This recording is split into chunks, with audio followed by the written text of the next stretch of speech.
Welcome to the Student Success Podcast. I'm Al Solano, founder of the Continuous Learning Institute, or CLI, a higher education online resource focused on providing community college and open access university educators with practical information on how to get results at their campus. As a resource within CLI, the Student Success Podcast is focused on just that, the challenges, opportunities, failures, and successes of practices intended to improve student success and equity. The goal is to leave you with thought-provoking ideas, nuts and bolts information, and or lessons learned from the field so you can consider how you might apply them to your institutional context. For today's podcast, it's a pleasure to welcome Kathy Booth. Kathy is Project Director for Educational Data and Policy at WestEd and staffs WestEd's Center for Economic Mobility, where she leads projects that help translate data into action. Her current projects include documenting how states are modernizing their linked data sets to strengthen equitable outcomes, measuring systems change efforts to broaden participation in STEM, and delivering technical assistance to community colleges on using labor market information to develop stronger pathways to living wages. Previously, she served as the process facilitator for the development of the California Cradle to Career data system and supported the Guided Pathways movement. For over 5 years, she served as the project manager and architect for the Launch Board, a suite of dashboards that make data on student progress, completion, employment, and earnings outcomes available to educators for the purpose of program improvement. She also helps to map data across systems, including crosswalking K-12 and community college offerings, tracing adult education pathways from K-12 to community colleges, documenting educational pathways to employment, and aligning data captured by educational institutions and social service agencies that support workforce development. In her previous role as Executive Director of the RP Group, she led research and technical assistance projects in the areas of multiple measures, skills builder pathways, and student support. Welcome to the Student Success Podcast, Kathy. Thanks, Al. It's a pleasure to get to talk to you today. So, Kathy, I like to start all podcasts by asking guests if they wouldn't mind sharing something outside of work, a hobby, a story, a special talent. Like many people, I like to do the Wordle, which is a online game where you basically have 6 chances to guess a 5-letter word. So lots of people do this and they share their scores with their friends, but I do this one extra step, which is that I then write a piece of microfiction based on the word that's the answer. So microfiction is basically the idea that you tell a story in about a paragraph or at most a page. Would you share something, please? I'd be happy to. When he looked out, all he could see was the rain, streaming down the steamy windows and making the trees into smudgy, indistinct shapes. The gloom was so dense that the streetlights had come on early. As usual, the artificial electric blue of the LED light failed to illuminate much. He heaved a gusty sigh and wandered back toward the kitchen, wondering if there was anything to eat. Which is when he saw her, distracted by her phone and standing by the sink, her freshly poured coffee growing cold. He surprised her with his sudden presence, and her smile brightened the room. She stooped down and rubbed him behind the ears. "Who's a good boy?" she asked, and he knew it was him. And if you hadn't guessed, the word that was the prompt was hound. Oh my gosh, that was amazing. Kathy? Thank you. Well, I mean, I like to think of myself as a storyteller. One time early on in my career, I had a job and it was ending, and I really didn't know what I was going to do next. And my college roommate was sort of pushing me, and she said, "Well, what would you do if you could do anything?" And I didn't even think. I just said, "I want to be a storyteller, but I don't think you can get paid to do that." And it wasn't too long after that I discovered the world of institutional research and discovered that there are ways that you can be paid to be a storyteller. So I don't know, it's just another facet of that. But I do some other creative things. I'm a salsa dancer, for example. So, it's good to have a couple of different things that you do for fun. Wow. So we have worked together in a few settings where we've been doing trainings out in the field. And I got to say that you got street cred. I mean, people listen. Kathy's got something to say, I'm going to listen. And I think part of it is because you are a storyteller. You're able to explain things in such a way, complex data about students. And I think that's one of your strategies. Well, one of your secret sauces, if you will, is that you just are so good at storytelling. I just love the way you do that with data. So I just wanted to let you know that I saw the street cred. I saw people go, when Kathy talks, we listen. Well, I don't think it's my secret sauce because I'm pretty upfront about it. So just for clarity, a lot of the work that I do is with data, and I've worked with technology for most of my career. But I really started out as an accidental techie. I'm actually a very late adopter. I don't like technical tools. I don't like it when they change.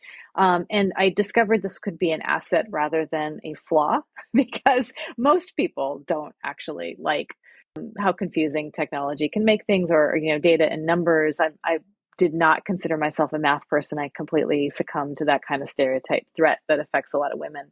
That helped me because what I kept hearing from people when I was working in institutional research was that they didn't have the information that they needed to be able to understand more fully what was happening. So a really good example was just knowing what happens after students leave school. So lots of kids come back, lots of adults come back, and they talk to their educators and tell them what a difference they made in their lives. And so you get these little nuggets where you get a sense of impact, but it's difficult to know for everybody. So a lot of the work that I ended up doing earlier on in my career was about getting data to people, but it was always with the intention that we would use that as a ground, sort of the basis for really digging into the stories of students. One of the things that I hadn't expected in my data journey was that, you mentioned in my bio that one of the things that I've done is I've helped link together data, most notably for the California Community College system, where I was really inspired to try to figure out how to get, in particular, employment data to practitioners, because I think that all of us are united that we really want to get students to a better life, and being able to see if they've attained a better economic standing becomes a way to understand the amount of flexibility they have. Do they have more choices about how they spend their time? Are they worried less about how they're going to take care of their family? I wanted to get people data about their economic outcomes. And what I discovered is that just showing people numbers was very difficult when people wanted to figure out how to take action. And so being able to lead with a story that anchored those numbers, whether they're labor market data or even sometimes just straight up outcome numbers like completion or transfer rates, it's easier for people to take action with. So I think that storytelling is the most important part of research. And I think you've seen a lot of that happening in the research community, of people saying the data is just where you start. It's the conversation where the change happens. Yes, absolutely. So speaking of stories, then tell us this relatively new center. Tell us what it's about. There's a focus on adult learners, and perhaps you can help us define, well, what is an adult learner? That's such a good question. It's funny working in community colleges in particular. If you look at who goes to community college, an enormous percentage of students are not what's called traditional aged. So what I think is really funny is that our most common group is the one that we refer to as if they are uncommon. And that gets sort of cut in funny ways. Like we'll say, okay, 25 and older, that's the non-traditional student. And especially if you're looking in career and technical education, that is your typical student. But I have a colleague, Peter Barr, who is a researcher from the University of Michigan. He actually is a product of the California Community College system and worked for a period of time at the Chancellor's office and has done a lot of research in California. And he took on this question of what is an adult learner in a study that I really enjoy. Because what he did is he sort of broke down what is it that we ascribe to people over the age of 25? And there are things like the amount of responsibility that someone's juggling and how they perceive themselves as adults. And then a set of expectations about the way you would like to learn. So you want to know why you're learning something, its applicability, particularly to career.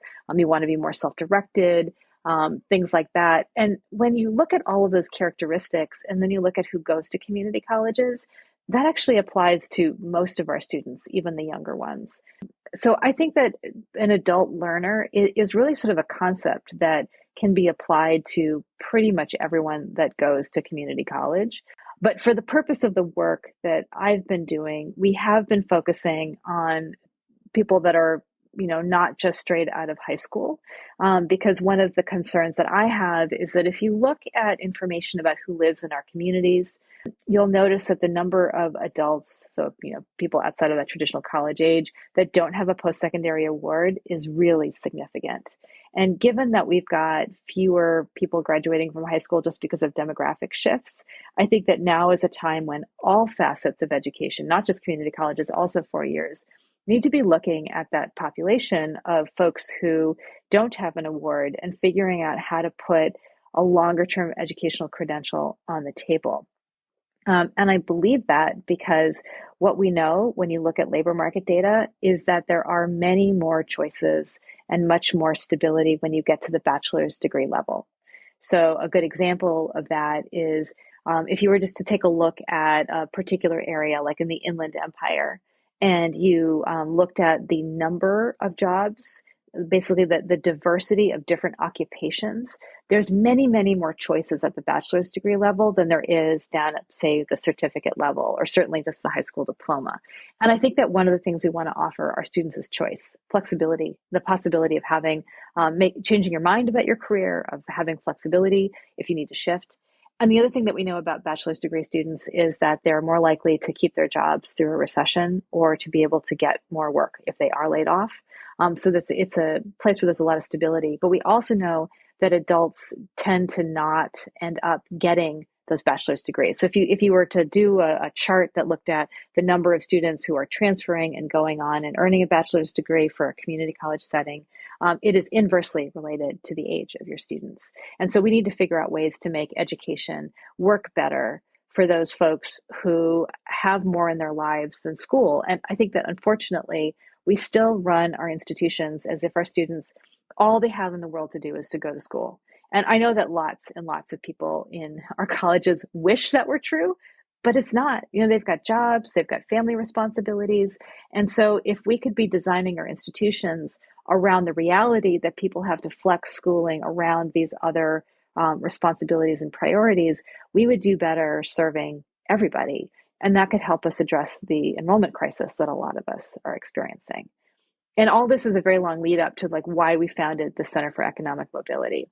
So I work at WestEd, which is an organization, it's a nonprofit that does a lot of work in education, does a lot of work on equity issues. And most of the work of WestEd is focused more in the K-12 or early education space. But there's a group of us that have been working for close to a decade at WestEd who really focus on post-secondary, adult education, and workforce and economic development. And what we realized is that these are three silos that tend to serve the same population or could serve the same population, but they have entirely different funding streams, different internal languages, different rules. And it makes it really incoherent. So if you were an adult and you lost your job during the pandemic, trying to figure out where you go to school can be really difficult. And so what we're trying to do at WestEd with the Center for Economic Mobility is to build stronger connections between those different silos of service delivery. Because if you look at, for example, all the work that's been done recently on just addressing basic needs for students, like it's really hard for students to go to school if they are homeless, if they are hungry, if they need basic services.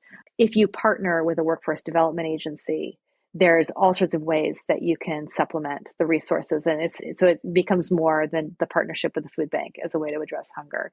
Same thing with adult education. It's really designed for flexible service delivery, open access, open exit, kind of like, it's as is done in non-credit in California. And that might just be a strategy that works a lot better for somebody who's just beginning to re-enter post-secondary education, but it can serve as a really powerful pathway if it's really clear how you get from maybe a pharmacy tech short-term credential in an adult school into another medical related job down the road. So the audience for the Student Success podcast, they're mostly practitioners. What are the types of resources, Kathy, that you will have readily available for them to help them understand the kind of changes they need to make? So the focus of the center is really threefold. So what we want to do is we want to curate information that is relevant for work that practitioners are doing. We want to work with them to make meaning out of that data. We're not going to just tell you like this is what it's about, go forward with our message. We really want folks to dig into the data and bring their own expertise to make sense of it. And then we support people in the actions they need to take to create systems change. So I'll give you an example of a current project. About a decade ago, I mentioned earlier Peter Barr, the researcher who did the work on adult learners. So he was doing an analysis of course taking patterns among community college students in California. And at that time, I was the executive director of the research and planning group, and I was doing a lot of work with career and technical education faculty about the fact that we didn't have any employment data. And one of the things that I was hearing from those practitioners was that they had students that came and took one or two classes and got A's in the class and then, went on into the workforce, and they would report back and say, this was great. This is a skill that I needed to get the promotion or to get licensed in something that's going to give me more job opportunities. But at the time, we were really focused on the completion agenda. So those students were considered failures. And those professionals were saying to me, like, I just don't understand why this is failure. So Peter and I simultaneously realized that there was probably a lot of students that were meeting this course taking pattern, and he was able to identify them in the data. So we named them skills builders to clarify what they were doing. They were there to upskill or reskill. And we actually were able to put information about them into the accountability framework at the time. It was called the scorecard, where colleges could see if they had skills builder students, if so, in what disciplines, and they could see how much their earnings increased after they took classes. That all was happening right after the Great Recession. And when the economy got better, interest in skills builders kind of fell off among a lot of the community colleges. And while there's definitely ways that you can see outcomes for skills builder students in tools like the community college pipeline and the launch board, it kind of fell out of conversation. But Peter went off and did the same research in other states. So he went to Michigan and to Ohio and to Colorado and did a very similar analysis and discovered that the number of students that were doing this kind of course taking was remarkably consistent across the states and over time, including in different economic cycles. So it's somewhere between 1 in 7 and 1 in 9 of all first-time community college students are participating in this very, very short-term course taking. So what we wanted to do when the pandemic hit, we knew that interest in skills builders was likely to increase again, because the economy was in such free fall. And so we wanted to understand who was actually benefiting and how much they were benefiting. So one of the things that's interesting right now is that we're having this national conversation in which a lot of people are saying that they don't think it's important to get a degree, that it's sufficient to take a couple of classes, get a certificate, and then you can get a good job. Unfortunately, that is not what the labor market shows. I mean, there are definitely some occupations like welding, like truck driving, where you can do a short amount of training and get a really decent salary. But for most folks, that just isn't true. And a lot of those jobs are not things that everybody could easily do.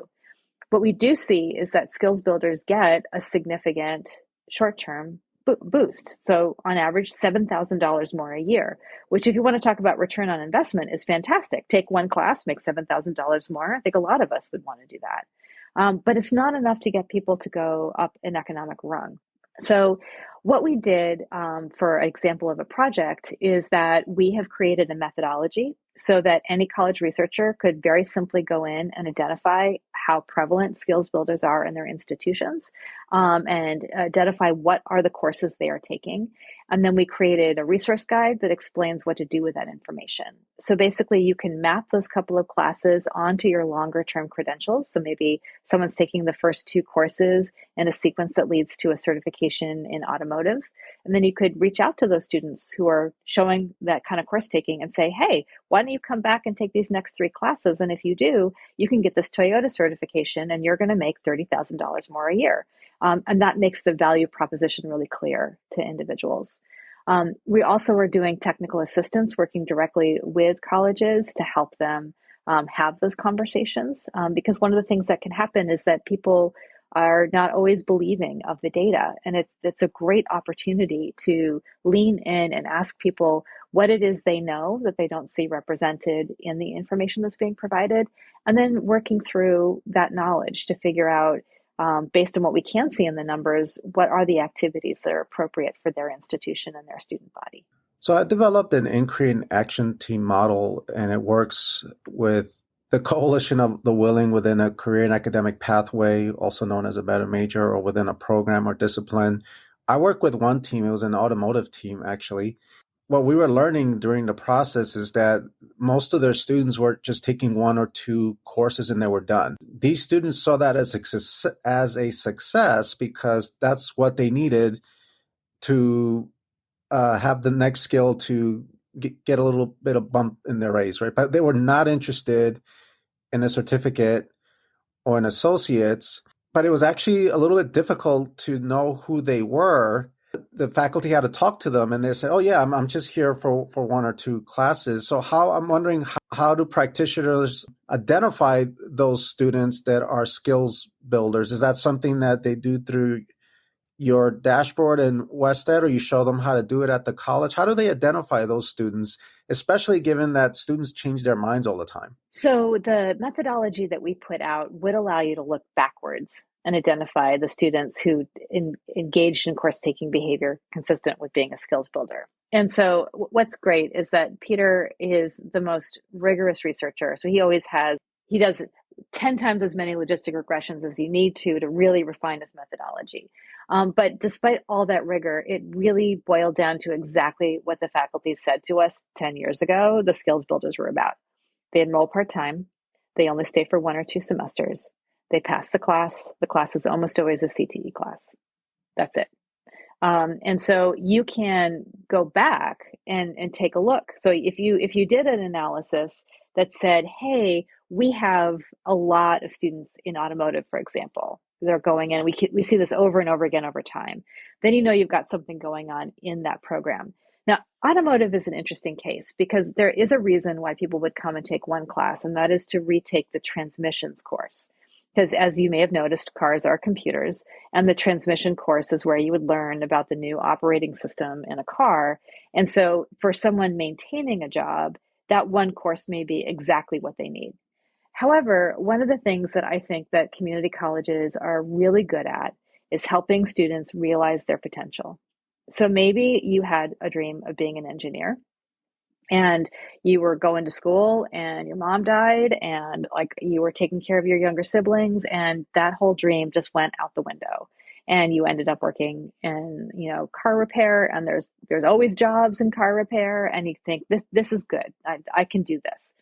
But if you have a teacher that says to you, wow, you are so good with this complex process of the computers, have you ever thought about going into electrical engineering? I mean, we've all heard these stories. Many of us have had this happen where you say that to a student and something just rekindles in them. I think that one of the things that I'm often curious about is that there's a lot of discussion, especially with guided pathways now, about like, when do you do the career advising? And isn't it a good idea maybe when students first come to have them do assessments of interest so that maybe they could learn about options? Great example in nursing. Like most people who want to come to a college and want to do something in medicine think they want to be a nurse because that's the job they know about. They may not know about a radiology tech.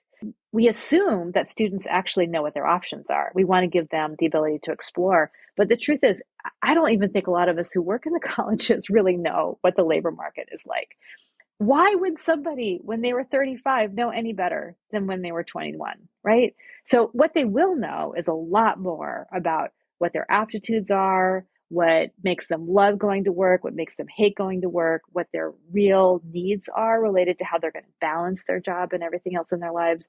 So that is a group of people that would really benefit from some focused career advising, especially when we can help people map the skills in something that is on the CTE side of the house to something that is on the transfer side of the house. And I'm going to pause for a moment there to say, I know that is a completely false dichotomy, but this whole like academic versus CTE characterization makes me crazy. I have been confused for most of my professional life as to why there is no clear pathway from construction crafts to engineering in community colleges, especially when everyone got their strong workforce dollars and put in CNC machines. So if you go to UC Davis, they do not let the students on those CNC machines until they are seniors. If you're up the road at Sierra, you can get into that course and you're right there doing hands-on learning. I think that someone who understands, construction in context is going to be a much better engineer. Someone who has understood how weird things can get in a car is going to be a much more effective electrical engineer than someone who's only done book learning. And the answer is that we have a problem with math. But rather than taking head on, maybe there's a reason someone has been, doesn't want to take math because someone has told them their whole life that they're no good at it. And I consider myself someone in that place, that I probably would have been a quantitative researcher, but I was told so many times in high school that as a girl, math was just going to be hard for me, that eventually I believed them. I don't know if someone had given me some career advising right at that point when I said I wanted to be a storyteller, that was like, Kathy, you were actually a math person. Like, I don't know, maybe I would be doing even more than storytelling.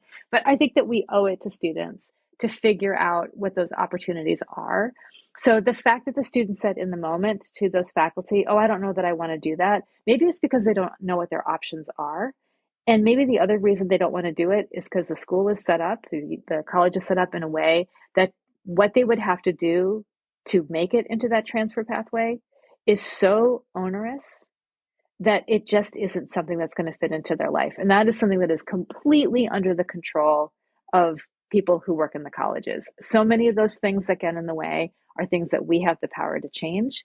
And that is why the Center for Economic Mobility is looking specifically at structural change. This cannot be a pilot program that helps 20 guys make it, from your Toyota program into engineering. This has to be something that gets done across the board so that everybody has a chance to do things differently. And that can be hard, but it's really worth it when you can see the difference in what students are able to achieve.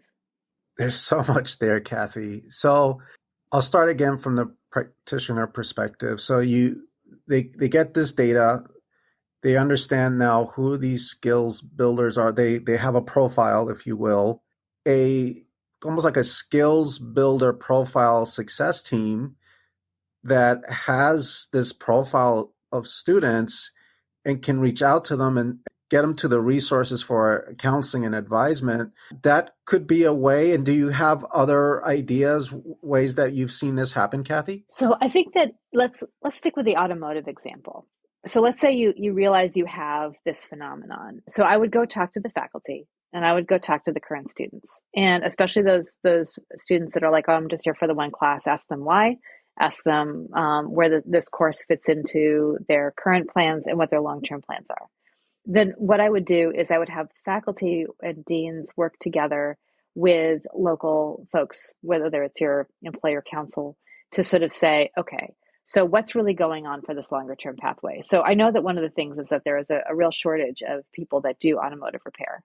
And so maybe you start figuring out there's a way that you're going to create a stackable credential that gets people a step further, where the employers can articulate what they really want. And you can say to students, based both on like labor market data that maybe you get from a tool like Lightcast, but you could also get information from employers in your region that say that this is the benefit of going the extra step.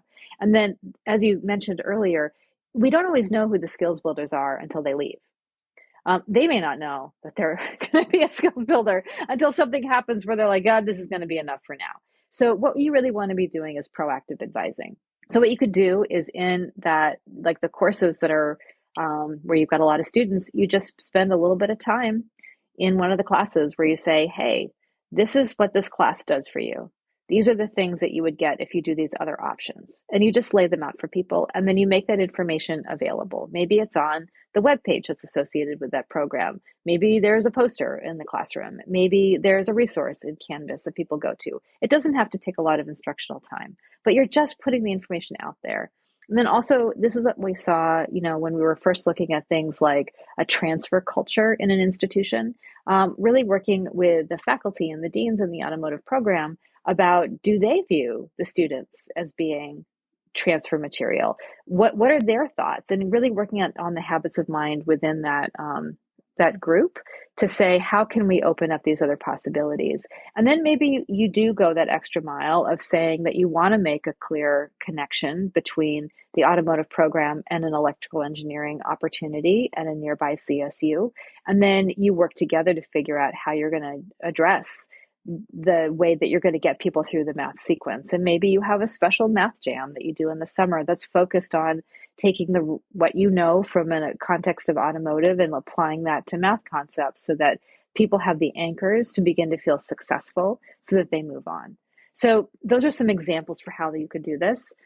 I do have to say that I don't know how much this is actually working in practice. So we are just going out and working with the skills builder data with colleges. And we're really running into people struggling to see how their specific curriculum relates to longer term options. I think that that's a wonderful opportunity for us to lean into this. So you mentioned earlier that you work with these teams that might be students. They're not necessarily like the counseling faculty that are doing this work. And I think that this is a skill that we need to build across our institutions, which is a basic understanding of the regional labor market. So I think that one of the challenges that I see in community colleges is that we are still designing toward a job market that no longer exists. So if you look in most regions, there is less and less call for people with middle skills jobs. And many more of those middle skills opportunities do not pay a living wage. And I think that is because we used to have union protection for that category of work, and that has largely gone away. I also think there's just been a real restructuring of our economy when we lost manufacturing, so that there's plentiful low skills, low pay jobs, and then there's the stuff that requires the bachelor's degree. So imagine there you are, just putting your heart into your job, watching your students move impossible obstacles to be there, and then to learn that all that doesn't actually prepare somebody for a job that they can get is devastating news. And if we just leave it at that, nobody wants to look at it. But one of the things that I find really interesting about working with the skills builder data, it's a small enough chunk that you can begin to say, okay, what do we really know? So a good example of a common skills builder course is like a basic Excel or a basic computer applications course. What you basically are getting when people are skills building in that area is someone who's trying to make a transition into an office job. So that course might become an incredible possibility to bring information to students about what the office jobs in the region are. Being able to help them connect the dots between what they might already know from the work they may have been doing for a decade or more with the skills that are needed for area employment. And because, things like in the launch board, there now is regional skills data that's prepared. For Californians, the Centers of Excellence produce all sorts of incredible, easy to read reports about regional labor markets. We can really take time with everybody to understand that and then give students the social capital to be able to explain the value of what they know to employers. And I know this feels like it might be a little bit outside the scope of what colleges are supposed to do, especially outside of the CTE space. But the thing that's funny is that there have been surveys for 35 or 40 years asking people why they go to college.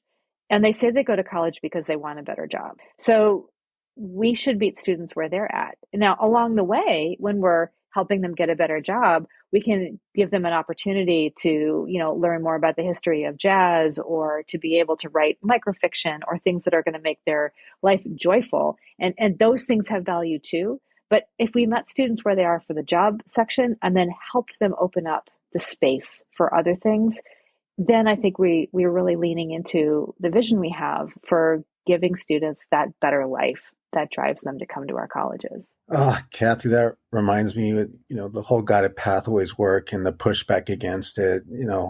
Stop focusing so much on labor and the workforce. I was able to wander, and it's a journey, it's a learning journey. And I think, gosh, what privilege to say that, because have you ever talked to any student? Have you done any focus groups with them? They're there for the most part for a job. They want to improve their lot. They want to be able to get out of that cycle of poverty. So it's interesting because, community colleges, higher ed in general, culture change is so stubborn, so difficult, right? And so I love everything that you're hearing, and I'm thinking about, because yeah, everyone has a role, but because faculty have the most contact with students, then you need exceptional leadership. And by the way, when I say leadership, it doesn't always have to be the president or vice president, right? Just you can have influence without a title. It could be a chair, right? Who's really intentional about doing what you said. We're in this class, and now I want to teach you not only the content, but let me tell you these other opportunities, the other pathways, right? Getting that information, that culture change, if you will, takes some time. So you got this skills builder, right, that the center is building. This is one idea, one project that you're working on to help community colleges. Is that the core of the center? Are there other tools and resources practitioners to know about? There are lots of other tools and resources. So we have four primary audiences. We're focused on open access post-secondary, adult education, workforce and economic development, and intersegmental collaborations. And so we have, tools for adult ed, looking at the fact that it's very uncommon for people to transition from adult education into credit-bearing post-secondary. We have tools that we're doing in workforce and economic development, like working with employers to help make sure that they're really coming at problems with a full awareness of the students' needs and not just sort of the bottom line. But I want to go back to something that you said, which is relevant across all of these different groups, which is the skepticism that people express about focusing too narrowly on jobs and the desire to give students the opportunity to explore. So I think that one of the reasons why this comes up is that when we talk about labor market data, it tends to be very reductive. Welding to welding, nursing to nursing. And then you've got someone like me. I was a women's studies major and a theater minor. And I'm like, women's studies to, I don't know what, right? Well, it turns out an institutional researcher makes a lot of sense. A storyteller makes a lot of sense. But it was a nonlinear connection. And so I think that part of what people feel is this discomfort. And that does harken back to that idea about sort of a narrow determinism. So one of the things that I get distressed about is sort of this presumption that an adult learner can only and should only be directed to a short-term CTE program. So what we do know is if you look just structurally at who are the adults in our communities that are less likely to have a post-secondary award, they are more likely to be people of color. So when they re-engage the community college, we have this golden opportunity to give them the chance to have a holistic education. And if we say to them, you don't have a lot of money, all you can afford to do is learn this narrow technical skill, we are actually reinforcing structural inequities. Because the truth is, the only way to get up to those management jobs is to have the skills that are taught in the liberal arts, critical thinking and problem solving and teamwork and things like that. And so it actually is important that students get to have access to those other skills. And that is what gets excised from short-term technical focused programs. So what I recommend when people are in that conversation is to not shy away from it. Ask people about their own journey of how they cobbled together skills to get to what they wanted to do. And then I really think that the truth is that it's not so much that we need to direct people into these like good programs versus bad programs, because I had two bad programs according to the way this normally gets talked about. Like who's going to get a job with those types of majors. But I do think that anytime you learn something with a coherent focus, if you are blessed with given some social capital to explain the relevance of what you know to a job, you can get pretty far. And I think that's why you see, if you look at the majors that people go into based on race, this is from a national study that my organization did, you see that white people are more likely to be spread across all possible majors, and that, different groups of people of color end up in majors that sort of correspond to racial stereotypes. I think that everybody should get a chance to do whatever it is that lights their fire. But that means that colleges have to change the way we explain the relationship of our programs to work. So here's a really good example. One of the most popular majors in California is psychology. So if you were to say to someone, okay, what are the jobs that go with the psychology degree? They'll probably be like, oh, you could be a psychiatrist or a psychologist or a counselor or things like that, right? But if you look at the truth, there's a wonderful study that's done by the census. It's called the American Communities Survey. And they go and they do these really long interviews with representative samples of the population. And it's a really rich source of what happens to people. So you can look at the bachelor's degree that they got, and then you can see what jobs they had 5, 10, 15 years out. So at WestEd, one of the tools that we have on the Center for Economic Mobility, we actually took that data and we poured it into a Tableau shell. So you can go in and you're like, okay, I want to know about the Inland Empire, and I want to know for all the psychology majors, what jobs do they have? Or you can pick a job. You can say for all of the managers, what did they major in? And then you get the data that's actually from your region. And you could do this in other states as well. It's pulled from a public file. So one of the things that I love about that is if you look at what psychology majors become, they are equally likely to be a manager as they are to be a counselor. And that makes sense when you think about the skills that are taught. But if somebody comes in and says, I want to run a business, we send them over to the business degree. Now, if you look at the curriculum in the business degree, it's micro and macroeconomics, and then it's like the general ledger and accounting principles and technology tools that help you with that.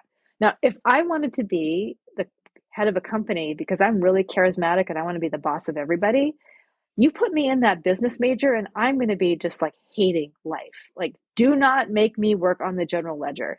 And then you happen to take that general studies, like whatever, your psychology course, and you're like, oh my God, finally something that's relevant for what I want to do. And that's right. The student is right that the psychology major is teaching them more relevant skills for their goals. If we looked more at the empirical data of the jobs that people get based on what they study, we could do a better job of directing students, of contextualizing what's done in courses, of making the connections between the skills that people have learned in their jobs outside of school and the content that's being taught. I mean, just imagine in a psychology course, applying that to what it's like to be working in retail and how stores function. I mean, there's a lot there that could be learned. So those are the kinds of things that I think help us lean into what is complicated about making structural change. So the thing that is so hard about that is you're asking people to change what they do in their day to day, which is incredibly threatening when it feels like it's a loss. When I tend to do work, I usually start out by saying to people, why do you work here? For all of the things that you could do, why community college? I've been doing this for years, and the answers are the same. People are a product of the system and they're paying it forward. They want students to get to a better life. They love the fact that they get to teach and not just do research. I mean, it's very focused on the community and the positive opportunities for college. And if what we can show you from the data is it's not working the way you intended, then it becomes easier when you understand what specifically you're going to be asked to do differently to maybe make that change. Like you, I tend to work with the people that I call the usual suspects. They may or may not have a titled leadership role, but whatever the initiative of the moment is, they're on it. And those are the folks that we have to start with because they can make the link between the concept and the reality in their specific institutional culture. And then you work out all the what we call the yellow light people, the folks that are kind of sitting on the sidelines waiting to see the way the wind's going to blow, because they're not going to throw their heart into something if it's just going to get, flushed down the toilet in 3 years when the next initiative comes around. And I think related to guided pathways in particular, I think that I was very involved in that movement. It was a straight up attempt to look at systems change. What is it about the college that we could make different so that it would work better for students? And I don't feel like it was always implemented in that way. Like people were like, oh, I'll make a map. That's great. We will have a meeting with 10,000 sticky notes and we will create meta majors, which just happen to be these exact same academic disciplines that we have always had under a new name. That is not structural change. And it's hard to do it, but we've done it. I mean, if you look at what happened during the pandemic and the way people figured out ways to use online technology for better or for worse, that is making a difference. We are hearing from students that makes it more feasible to go to school, to make it more flexible. We figured out how to do that just a couple of years ago. We can figure out the next thing too. Yeah, I work with social science and humanities teams. And one of the things that I tell them, to your point about psychology, is if you looked at the LinkedIn data on who are the CEOs, the presidents, whether it be in the corporate sector, NGOs, nonprofit, they're not business majors. The vast majority are not. The top one is not business majors. It's the social sciences. But we don't tell that to our students, the possibilities. And so, for example, the Ivy League, right? Your history major, your political science major, your psychology major, why do they end up at a place like, for example, McKinsey and Company? Maybe that's not the best example because they have some shady things that they've done. But anyway, the point is that they are critical thinkers. They tend to know how to collaborate, communicate, write well, etc. But we don't give students that knowledge, and we don't give them opportunities through like mini internships or just experiences or even networking so that we can let them know that if you're going to be a history major, it doesn't mean you have to end up a historian, or not that there's anything wrong with that, or working at a museum, right? That you can be in a leadership role. And then, yeah, in terms of guided pathways, because I've been heavily involved in that, so many campuses are saying, yeah, we're doing it. And I'm like, no, you're not. You created meta majors and they're doing absolutely nothing to change the student experience. And you created program maps that actually don't even have the right math for a student's path, right? And another good example, I think, Kathy, is to your point about how we put certain students of color into particular programs. And one that comes to mind is early childhood. I think it's a wonderful profession. We need our early childhood educators, but we're not giving them sufficient information because the wages are so low. And I saw the data at many campuses. The people who tend to go in that program, who are advised to go to that program, are Black females. And at least give them information about that. If you're passionate about early childhood, that's great.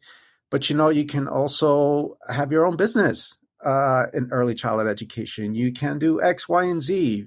Back to the structural change, Kathy. So how do you help in your role, given how stubborn culture change is in higher ed? And we know we've got to work with those influencers. So much of this is that leading from the middle. How do you help them with structural change? I think it's really helpful to be specific. I think it's really helpful to bring it down to something that's knowable. So I'm going to pivot now to a different example. One of the things that I did most recently was I helped lead the process of designing California's P20 data system. So what that means is we're going from preschool all the way up through all forms of post-secondary. We also have workforce and social service data that's included in financial aid. California's been trying to build a linked data system for 30 years. And so it was kind of a daunting thing to be asked to try to succeed where others hadn't failed. And we did succeed. And the reason is that we flipped the story. And we started with the concept of user-centered design. So we just sort of said, what is this data system for? Why would we do this? What are the things that we really want to see change in the state where this data would help? And who would use the data and what would they do with it? And when we started with the use cases, it became so much easier to untangle the things that had sort of broken the planning process in the past. So a really good example is that when you're talking about linking lots of data about an individual, the security risks go up because you've got more data that could, more accurately pinpoint somebody, which means if there's a breach, that there's a risk that their information could go out to somebody that's a bad actor. So when you're just saying, let's just hook our data systems together, because it would be a good thing to do. The lawyers appropriately come in and are like, no, that's not a good thing to do. What exactly are you going to do with that information? And people are like, well, good stuff. We're going to look at it. We're going to do some research. It's going to be good. And the lawyer's like, not good enough. But when we were able to say, we are going to create a secure data enclave that are going to use these types of modern security protocols about access so that you port into something and then you're manipulating something in a portal and you can't take anything out. And we're going to have these suppression protocols and these legal agreements and this institutional review board process. Then the lawyers were like, oh, okay, yeah, we can do that. But you just have to have these things in the rule set. I think that that's true for any type of systems change. So I think maybe one of the things that was rough about guided pathways was that different people were trying to like change different parts of the institution in ways where they didn't understand the whole arc. So I think that we see like more progress on things like changing developmental education, where the focus was more narrow. So for those of you out there that are still deeply committed to guided pathways, I would say don't lose hope, because the framework is make the college work better for your students. You may just take it piecemeal. And there are so many things that are happening right now that pertain to guided pathways principles, but just might be one bite out of the apple. And just start there. Like just start somewhere. And I think that the big thing that guided pathways said that we need to pay attention to was to move away from pilots. So there is a keynote speech that I sometimes give called The Seven Deadly Sins of Educational Reform. And one of them is death by pilot. And the reason why is that when we say, oh, we're going to make change by helping a subset of our students, 20, 142, we're going to take our most talented, change-oriented people, and we're going to have them focus so hard on those 142 people. And it is amazing. Those 142 students do incredible things. And then the other 10,000 students continue in a system that is not built for their success. And I used to think it was annoying. And now I think it's actually part of how the status quo sustains itself, because you have distracted the usual suspects. So all of you usual suspects out there, what you need to be looking at are the basic rule sets. So for developmental reform, there was this long, long conversation. Is a high stakes test a good way to figure out whether people are ready for a particular type of course material? And is it good to have long sequences of classes to build skills that people last engaged in 8th grade? Like when we brought it down to that, and started saying, let's try something different. Maybe first it was acceleration, then it was co-requisites. We figured out a different way to solve for the issue of making sure students got the literacy and numeracy skills that they needed to be successful in college. So there are ways like that. And it wasn't a pilot program. It wasn't just a little summer bridge program. It was AB 705 that said, this changes for everyone. And it's not that it's been perfect. There are definitely students that are still being really poorly served because there's so much to do in math that a co-requisite can't solve for all on its own. But it's that shift to understanding your role is to change the base rules so that a whole group of students make it through is the difference. And when I get frustrated about this, I think about Obamacare.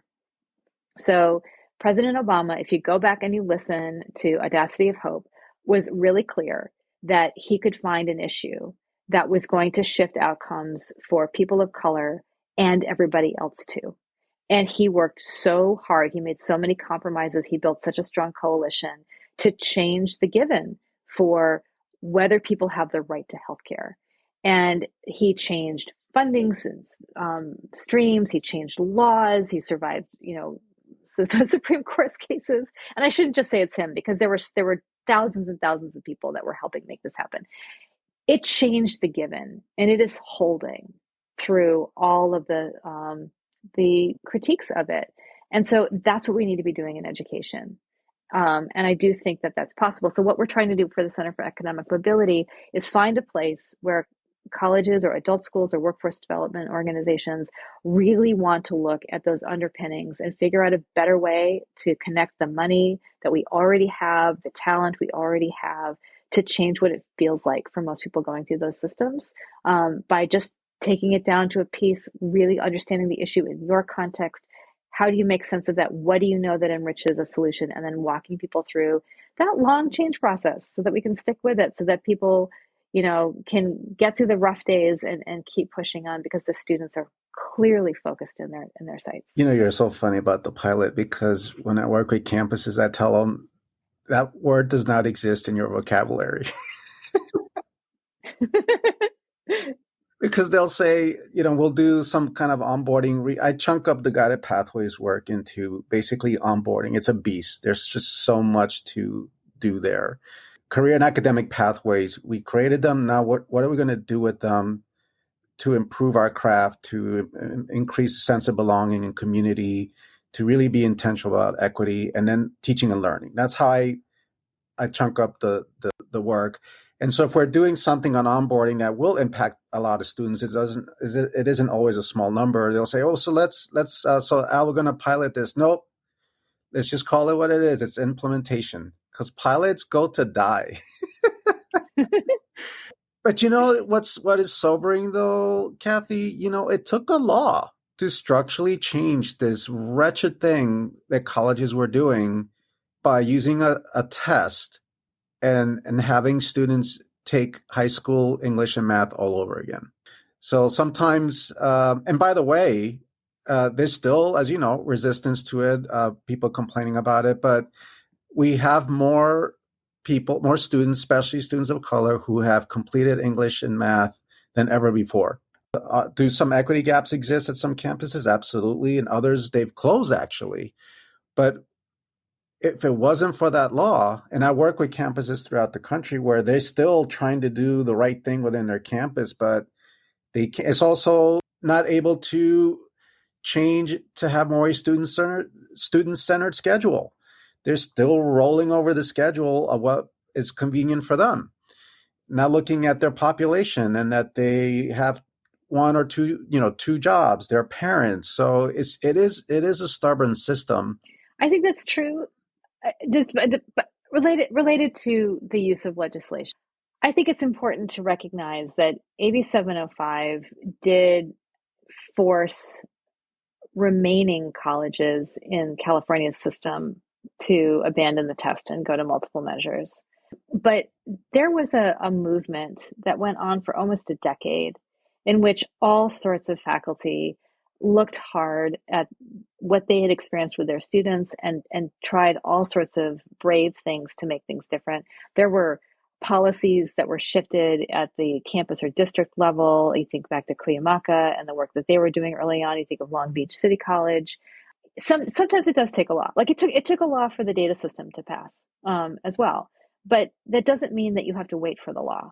I think that AB 705 was only possible because of all of the hard work that faculty and middle managers and students had done to figure out what the alternative was. Because you wouldn't want the legislature to just be like, oh, what we think you should do is X. Because they don't always have the nuance that folks on the ground do. So I think it's just important to look at the whole arc of what change looks like. And then just to know what your role is in it. And I want to go back to that example I was just giving of Obama. I mean, I think that we tend to think about the figurehead, the person who gets the credit for something. And we forget that, the Affordable Care Act required the work of so many people. And that sometimes your role in making structural change is a really quiet one where nobody knows you did it and you're not going to get any credit, but you see what's different in the end. That's, sometimes that's just what change looks like. And if we are expecting it to be all fireworks and like we won, that isn't actually how it flies. It's these little tiny incremental changes where everyone's hard work matters. I want people to recognize that your part may seem small, but there's no way this would happen without so many people pulling together. Oh yeah.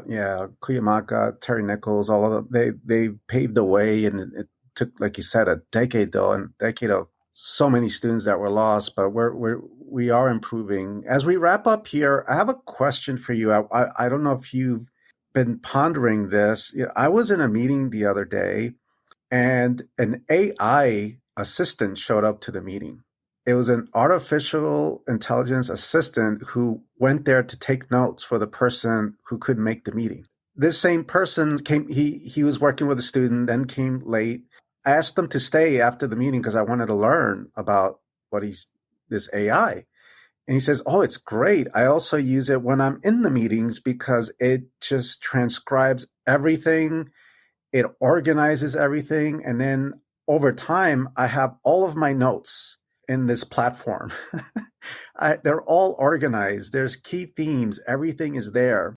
I also saw the other day an AI where you can go in, pick an avatar, and it's not a cartoon. It's a human being looking avatar. You type in the text, and then you could add a file or images next to it, and in seconds creates a video for you. There's AI that does graphic design. I'm sure you're familiar with ChatGPT. You give it prompts and it spits out all sorts of answers, right? So it's not like Google where you kind of see the links and search. It actually gives you, and it's getting better. It's exponentially getting better. There's going to be significant changes because of AI to the labor market. Jobs may be potentially obsolete. I'm wondering if you've had a chance to think about what's happening right now with AI and how you might respond to it. Well, AI is like any other technology tool. There are ways it can be used that are incredibly productive, like what you're describing about how it's helping someone prioritize a student and still participate in a change effort. And it can be used horribly. I went on ChatGPT and I said, please describe Kathy Booth and Peter Barr's research on skills builders. And it gave me a very declarative answer that was 100% wrong, like not even close. Um, I think that, our economy has been restructuring in lots of ways since the 90s that are pretty profound.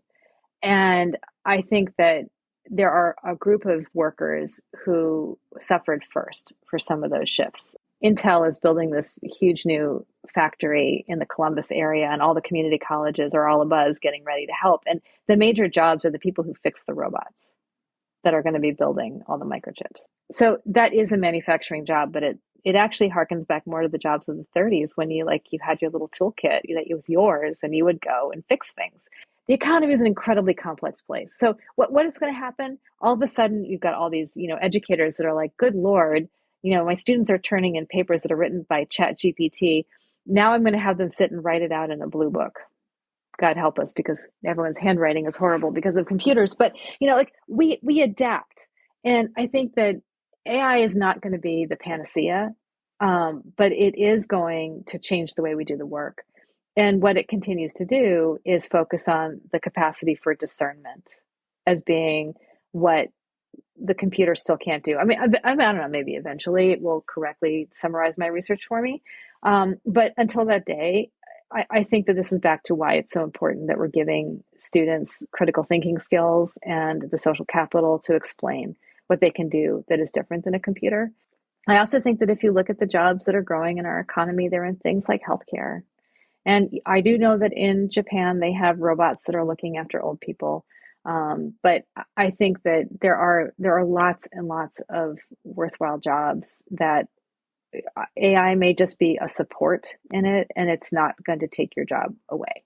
I think this is one more place where we have to step out of fear and assumptions related to our regional economies and think creatively, and then think creatively about how it can help us. I mean, one of the things that I hear all the time is that it's difficult for us to figure out like which students need what help, and maybe AI can do some of that for us. And maybe we're trying to figure out ways to make sure that we're getting the right resources to the right students. And maybe, if AI sorts and organizes effectively with a clear rule set, then maybe we make it easier to do customized support for students. And that would be fantastic, because in the end, what we need to help students make it through is the things that those programs that got siloed as pilots like Puente and Mesa and Umoja have been doing for a long time, which is to create cohorts of students, help them find their people, help them have a community to support them in moving in through a academic pathway that leads to a career that is meaningful to them. And that happens independent of AI. Yes, you're right. I work from a teaching and learning standpoint. I work with some of these inquiry and action teams, and I told them, because there's the fear set in about AI, and I said, look, you either roll with it or be rolled by it. And we're going to have to reimagine even how we assess learning because of this. We got to reimagine how to help students use this, be purposeful in the classroom, that you can use this tool, and we're going to discuss how we're going to use it. It's going to be a learning journey for both of us. It could be used to enhance critical thinking skills. There's so much potential, but there's also so much fear. I was just looking at it from the labor market. So I know next time, because it is getting better and better, I think it'll pick up somehow. It'll say when you put your name there. It'll say street cred somewhere in there, Kathy. I'm sure. Well, in the meantime, go to economic-mobility.wested.org to read the real research about skills builders and get that methodology and the practice guide that can help you put data into action. So I always have show notes, Kathy, and I'd love to put the links, everything in there, so the audience could access all of the beautiful work and to learn more about how they may partner with you down the road. And so I just want to thank you so much for your time, Kathy. It's always a pleasure to talk with you, and I'm just really grateful that you came to visit at the Student Success Podcast. Thank you. Absolutely. Thank you for having me. Thank you for listening to the Student Success Podcast. Each episode has show notes, which include helpful links and necessary follow-up information to help you get results. Please consider subscribing to the Continuous Learning Institute website. There are no advertisements. It's simply updates about articles, tools, resources, podcasts, etc., all tailored for you, the practitioner. Thank you.